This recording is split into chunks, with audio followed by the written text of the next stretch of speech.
இன்னும் ஒரு வாரத்துல நாம எல்லாரும் இந்தியாவுக்கு போறோம்.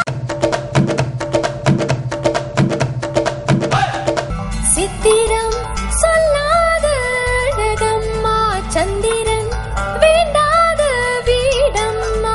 டைம் பாஸ்க்கு உங்க ஃப்ரெண்ட்ஸ் உங்க கூட இல்லனா உங்க ஃப்ரெண்டா நான் உங்களுக்கு கம்பெனி கொடுக்கறேன். உங்களுக்கு எந்த ஆட்சேபனையும் இல்லனா. உங்கள மாதிரி அம்மா எனக்கு இல்லையே.